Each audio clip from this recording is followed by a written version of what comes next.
The gravel surface Pefferskop Pass is located in the Hogsback area and connects the tiny settlement of Lower Hopefield and Alice a few kilometers further south on the R345 with the town of Seymour on the R67 some 40 kilometers further to the north. The 6.3 kilometer long pass has an altitude variance of 300 meters, summiting at 985 meters above sea level, producing an average gradient of 1 in 21.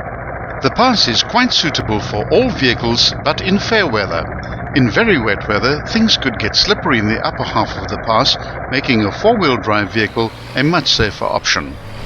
The pass is named after a nearby mountain of the same name, which has its highest point at 1,480 meters. The pass starts at an obvious intersection close to the Tiumi River Dam, also sometimes called the Hogsback Lake. Shortly after starting, keep a lookout for an old war memorial on the roadside which dates back to 1851. The pass winds its way gently at first through the foothills of the Pefferskop, past rolling rural landscapes dotted with huts and cattle.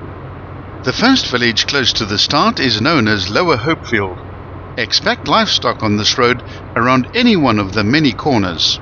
Goats often lie down on the road as a place to rest, so please exercise patience. The first 2 kilometers of the pass is very easy with gentle gradients and a few turns, but do be aware of cattle, sheep, goats, dogs and children as you drive past the first village. The nearby town of Alice is named after Princess Alice, daughter of the British Queen Victoria. Many of the current political leaders in South Africa were educated at the University of Fort Hare, also the alma mater of former President Nelson Mandela.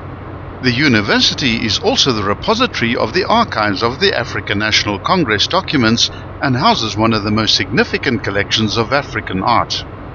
The location was named Lovedale by European missionaries who settled there in 1824. It was named after Dr. John Love of the Glasgow Missionary Society. During the Frontier War, it was abandoned and the mission resettled on the west bank of the Tiumi River. On the east bank, a fort was built called Fort Hare after Major General John Hare, who was acting Lieutenant Governor of the Eastern Cape. Alice was the administrative and magisterial capital of the old district of Victoria East. Once you get to the 2-kilometer point, the road swings abruptly away through a very sharp right-hand turn, and the more serious part of this pass begins in earnest. Over the next 4 kilometers, the road traverses 20 bends, corners and curves. From this point, the bush and forests close in and visibility is reduced, especially at the blind corners. A section of dense forest is traversed as the road climbs more steeply, at times reaching a gradient of 1 in 12. Things can get quite tricky here in wet weather, so proceed with caution. As altitude is gained, the forests get denser and the terrain steeper. Here the rainfall is higher than lower down in the valley, and this contributes significantly to more potholes, ruts and washaways on the road surface. There are very few places to stop and enjoy the lovely scenery, but since this road carries very low traffic volumes, stopping your car for a few photos and a breath of fresh air would probably not cause any inconvenience to anyone. At the 5.3 kilometer point, there's a brief clearing of the bushes and trees on the right, revealing a wide view of the green valley dotted with huts and dwellings, and the waters of the Tiumi River Dam are still visible in the far distance. To the left of this view is the bulk of the Hogsback Mountain, with the village of Hogsback nestled on top of the mountain.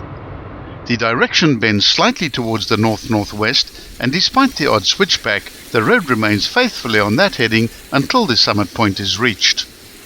The summit and end of the pass is reached at a natural neck at an altitude of 985 meters. Here the road swings sharply to the left through a dense stand of blue gum trees. On the northern side of the pass, the road meanders all along the foothills of the mountain range for a distance of about 16 kilometers before arriving at the impressive Katberg Dam, where the road has been relocated to accommodate the dam's maximum levels. After 20 kilometers, you'll arrive at the small town of Seymour on the R67. Seymour is a very small town which was founded in 1853 and named after Colonel Charles Seymour, who served as military secretary to the governor Sir George Cathcart. The dam supplies the Cat River Valley with irrigation water and Seymour and Fort Beaufort with domestic water.